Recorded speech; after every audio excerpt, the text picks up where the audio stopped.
안녕하세요. 재테크는 요소처럼 대나리온 김강주입니다. 대나리온 김우수입니다. 오늘은 보내주신 구독자분들께서 네. 많은 사례를 또 댓글로 남기시기도 하는데 정말 기막힌 사례가 있습니다. 네. 기막힌 사례가 있는데 써주케라고 혹시 들어보셨나요? 못 들어봤습니다. 써주케. 써주케. 이게 세상에 있는 단체라고 합니다. 써주케. 다 쓰고 죽자. 다 쓰고 죽자. 다 쓰고 죽자. 예. 써주케. 예, 써주케라고 하는데 세상에 이런 단체가 있다고 하지만 오늘 사연을 보내주신 분은 크리스찬이세요. 그래서 이분은 대나리온을 꾸준히 들으셨던 분인데 우리가 주택연금 사례를 지난번에 한번 이야기했잖아요. 네, 그렇죠. 근데 대체로 보면 이 주택연금 그 하나만 보시는 분이 있고 이것을 내 삶에, 내 생활에, 내 재정에 종합적으로 적용하는 분이 계세요.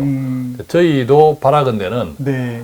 하나를 단편적으로 보지 말고 종합적으로 좀 그렇죠. 확대해서 적용해 보시라라는 말씀을 가끔씩 드리는데 상담할 때 문의 오는 분들이 주택연금 얼마 받아요? 그죠. 그걸 맞는데 그걸 그렇게 안 된다. 예, 오늘 이분 사례는 몇 가지 우리가 같이 보면서 굉장히 감탄을 많이 했습니다. 어떤 네. 감탄을 했는지 이따가 같이 나눌 거고요. 궁극적으로는 주택연금을 가입 안 해도 생활하는데 불편이 없는 분이에요. 근데 가입을 하시고 그렇죠. 활용하시는 분.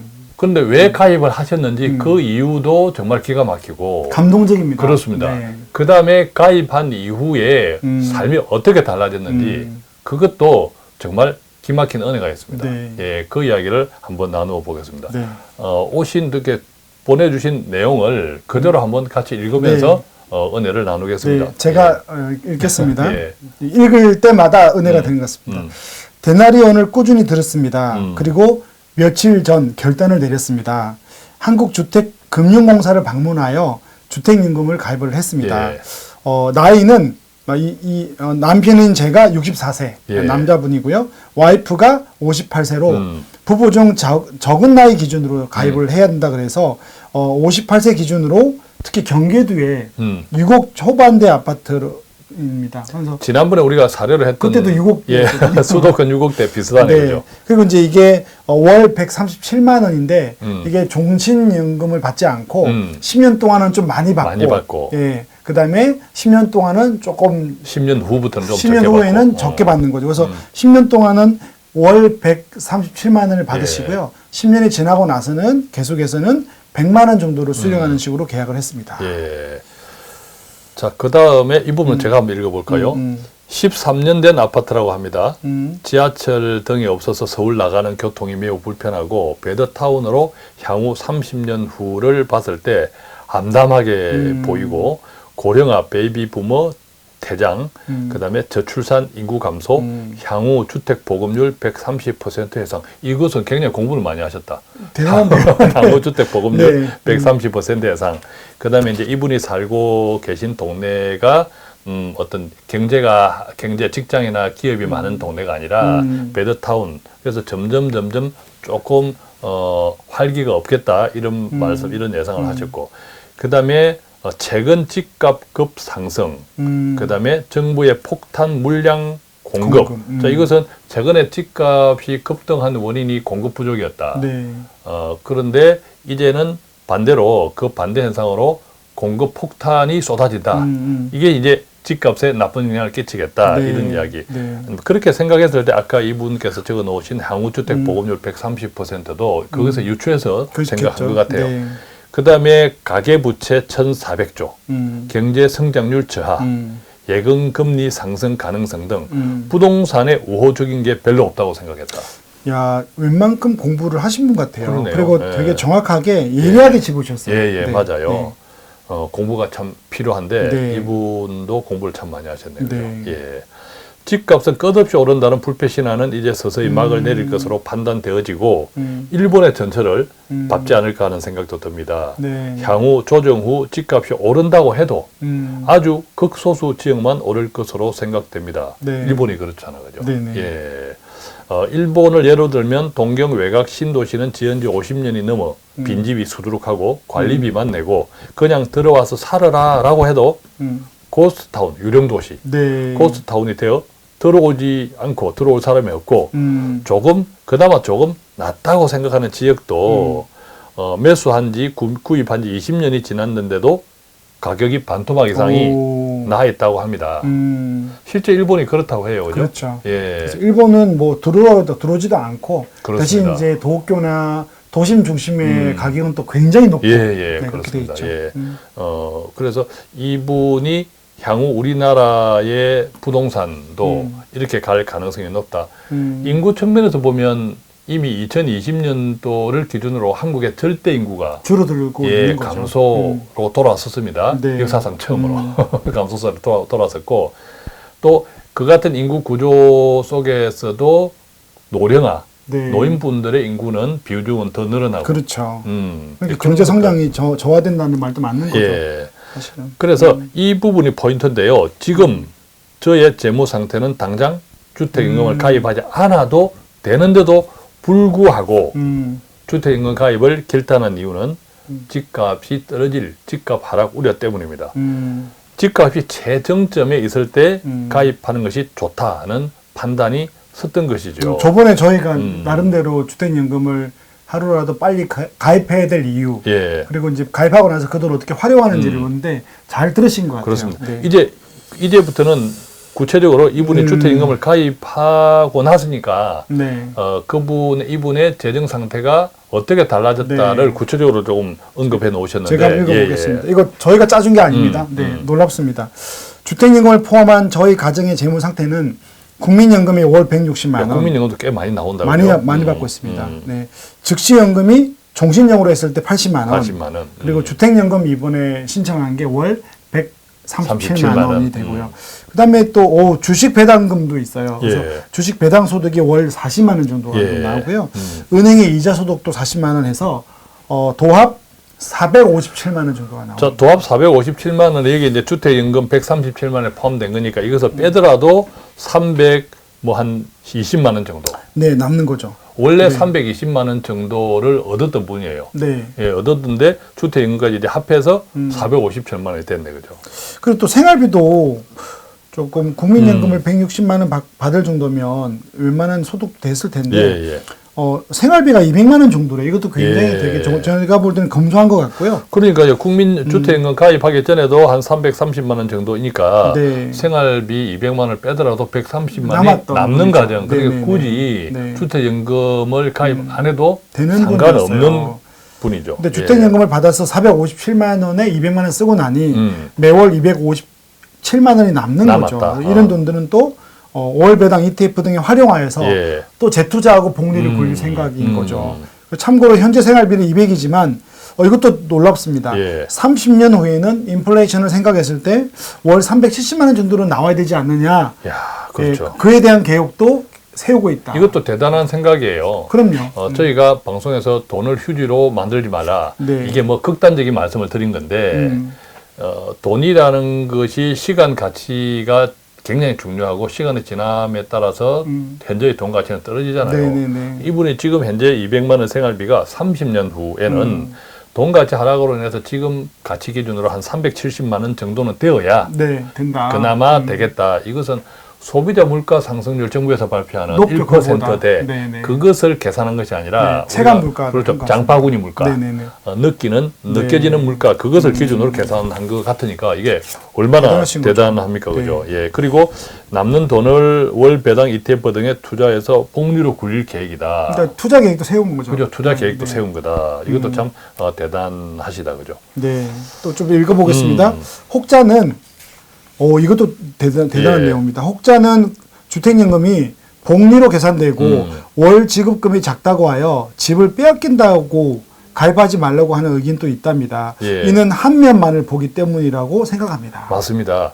대체로 이제 이 경우가 어떤 의미냐면 주택연금을 다음에 혹시나 중간에 해약하면 뭐 한 3년 받다가 그렇죠. 해약하면 그때까지 받았던 주택연금을 돌려줘야 하는데 그것을 이자를 포함해서 복리로 계산해서 네. 돌려주게 되어 있습니다. 그래서 그렇게 생각하면 가입하지 마라 이런 분들이 있다는 건데 이게요. 만약 몇 년 뒤에 집값이 많이 올라서 그 내도 되는 거죠. 그렇죠. 네. 이것은 뭐 그 정도의 폭리 이제 크지 않습니다. 네. 예, 주택임금 받는 액이 절대액이 그동안 크지 않기 때문에 왜냐하면 주택임금 가입하시는 분들이 몇 년 받으려고 가입하는 것이 네. 아니라 최소 20년, 30년을 그럼요. 받으려고 하시는 죽을 때까지 분들이죠. 받는 건데요. 근데 반대로 뒤집어 이야기하면 10년 뒤에, 20년 뒤에 이게 주택임금을 해약한다. 이 생각 자체는 전혀 비현실적입니다. 그러면 안 하는 게 낫습니다. 안 하는 게 낫죠. 차라리 안 하는 게 낫죠. 왜냐하면 이분처럼 10년, 20년 동안 받은 돈으로 또 다르게 투자를 한다든지 여유가 생겨서 활용하잖아요. 네. 그러니까 여러 가지로 지금 주택 가격이 비싸다, 주택 가격이 앞으로 떨어질 것이다 이런 생각을 하시는 분들이라면 이렇게 활용하면 선택지가 다양해지잖아요. 그렇죠. 예, 선택지가 다양해지고 받은 주택임금을 다 쓰는 것이 아니라 또 이분은 재투자를 하는 것이고 어떤 의미에서는 집을 이용해서 거죠. 네. 집값을 올리는 재투자하는 개념인 그렇죠. 재투자는 그런 자산을 높이는 개념이라는 거죠. 개념이 예. 있다. 그래서 부동산을 현금화해서 활용하면 아까 말씀드린 더욱 유용한 재테크 수단이 될 수도 있고 예. 이거 놀랍습니다. 자기 집에 거주하는 비용을 예. 월세로 환산했을 때 아. 이 생각을 하시는 거죠. 이 생각 대단하신 분이에요. 예. 네, 왜냐면 집은 내가 팔았는데 팔고 그 집에 내가 또 공짜로 사는 거잖아요. 예. 그럼 월세를 줘야 되는데 예. 월세를 환산했을 때 150만 원 정도 되는데 공짜로 사니까 눈에 보이지 않지만 사실상 공짜로 사는 월세도 남는 돈이죠. 이게 얼마나 정말 탁월한 생각입니까? 주택임금을 가입했다는 것은 어떤 의미에서 단적으로 하면 내 집을 주택연금공사에 주택금융공사에 팔았다라고 하는 것과 극단적으로 생각해 볼 수 있는데 그런데 그럼 내 집이 아니잖아. 네. 내 집 아닌데도 나는 내 집에 살 권리가 그대로 유지되고 있어. 네. 그래서 이분처럼 공짜로 사니까 돈을 받으면서 이제 네. 공짜로 사니까 눈에 보이지 않지만 150만 원 정도가 남는 셈이다. 네. 자, 이런 생각도 정말 네. 기가 막힌 생각의 전환입니다. 그죠? 네. 예. 그 저는 그 대표님 주셨을 때 이 마지막 부분이 예. 이 데나리온 하면서 되게 뿌듯하고 예. 이런 선배님이 우리 주위에 있구나. 그래서 참 좋았습니다. 읽어보겠습니다. 인생은 빈손으로 왔다. 빈손으로 가는 공술의 공수거인데 예. 집 깔고 앉아 있어봤자 제대로 먹지도 못하고 예. 여행도 못 다니고 예. 인생이 참 피폐해집니다. 이런 분들 많죠. 상당. 제가 제일 어려운 분이 막 강남에 3, 40억 아파트 깔고 예. 있는데 현금이 없어요. 예. 왜냐면 또 세금 내야 되잖아요. 예. 겨울에는 또 보일러 가스비가 없어가지고 파카 입고 있는데 예. 그 자녀들에게 주려고 하시는 예. 건데 주택임금도 받지도 못합니다. 예. 팔려면 팔지도 못하고. 예. 네. 그렇습니다. 제가 보통 이제 주택연금을 가입을 미루는 분들 생활이 딱함에도 불구하고 어떤 경우에는 그분들의 이유를 들어보면 자녀 걱정들이 많아요. 다 자녀입니다. 네. 다음에 애들 줘야지. 네. 그런데 저희가 가끔 방송에서 누차 말씀드렸지만 앞으로의 시대는 깁니다. 또 자녀들은 실패하는 인생이 많아요. 이게 뭐 거창한 실패가 아니라 네. 잘 다니는 잔잔하게. 직장이 잘못되어서 그만두는 경우도 그때 조금 낭패스러운 경우가 생기죠. 네. 노후에 부모들이 경제적으로 안정되게 사는 것 이것은 자녀들한테 굉장히 도움이 되죠. 도움이 된다. 네, 잠깐 왜냐하면 그죠? 쉬러 올 수도 있으니까. 쉬러 올 수도 있고 네. 재충전 시킬 수도 네. 있고 하는데 너무 자녀들한테 다 퍼주기로 네, 한다면 뭐 돈이나 집을 막 넘겨주는 그죠? 거로는. 그랬을 때 만약 자녀도 그것이 잘 못 되고 그러면 오독할 데가 없어요. 그렇죠. 그거 주고 그거 자녀로부터 평생 내 삶을 책임져라 이건데. 맞습니다. 네. 그럼 또 자녀도 얼마나 부담스럽겠습니까? 네. 그래서 정말 노후에는 자녀들을 위하는 것이 부모들의 재정, 안정한 네. 재정이다. 네. 자, 그렇습니다. 이렇게 그죠? 피폐해진다고 합니다. 요즘 시중에 회자되는 말이 아까 말씀 쓰주케. 쓰주케라는 말이 있는데 다 쓰고 죽자는 모임이라고 합니다. 예. 아득바득 남겨두고 가는 것보다 저희가 좋아하는 예. 오늘을 누리면서, 누리면서. 네, 여유 있는 재정으로 이웃을 돌아보고 야, 기가 막히다. 네, 하나님 은혜에 감사하는 살고 감사하며 사는 인생 이거 참 좋습니다. 예. 이게 재정적인 여유가 있으면 네. 우리가 곳간에서 빛난다고. 네. 내가 재정적인 여유가 없을 때랑 있을 때하고 확 달라집니다. 이분 경우에 보면 주택임금을 받기 전에는 그래도 한 네. 100여만 원 정도의 여유가 있었거든요. 네. 자, 100여만 원 정도의 여유가 있을 때하고 이게 한 200, 300의 여유가 아우, 있게 되면 다릅니다. 그러죠. 네. 예, 달라집니다. 곳간에 달라집니다. 인심이 난다고 그죠. 이분은 이걸 또 이렇게 하나님 나라와 이웃들 위해서 쓴다는 거니까 사실은 우리가 예. 이 137만 원 받는 게 엄청 크지도 않는데 이분의 삶을 볼 때는 그렇습니다. 굉장한 것 같습니다. 그렇습니다. 그러니까 주택연금을 받기 전과 후가 네. 이분이 인생이 그죠? 네. 삶이 달라진 거죠. 예. 그래서 이렇게 보는 너무 좋고 또 이런 하나님 나라 백성으로서 이렇게 인생을 마무리하는 이 선배님이 계셔서 네. 너무 감사하네요. 예. 네. 자, 오늘 이렇게 해서 뭐 우리 크리스찬의 삶이라는 것이 늘 하나님께 빚지고 사는 인생이잖아요. 네. 빚지고 사는 인생이라면 이 빚을 어떻게 갚을까 생각할 때 사랑밖에 없다. 맞습니다. 특히 주님께서 늘 말씀하시는 이웃 사랑. 아멘. 근데 이웃 사랑을 하려면 또 현실에 땅에 발을 딛고 사는 우리인지라 재정이 좀 그죠? 있어야 되니까요. 아무래도 재정을 어떻게 관리하느냐에 따라서 마음이 달라지는 것도 현실이라고 보면 네. 이분의 사례는 정말 크리스찬으로서 재정을 어떤 안목으로 바라보고 어떻게 관리해야 될지를 너무 생생하게 우리한테 증거하는 그런 사례가 아닌가 생각해 봅니다. 맞습니다. 자, 데나리온 뭐 저희도 준비하면서 늘 은혜를 받지만 또 이 은혜를 함께 나눌 때 더욱 풍성해지는 기쁨이 있습니다. 오늘 사례를 통해서 어떤 형편에서도 오늘을 누리고 또 재정의 축복을 더 선하게 선용하는 그런 우리가 되기를 소망하면서 네. 저희는 여기서 마치겠습니다. 고맙습니다. 감사합니다.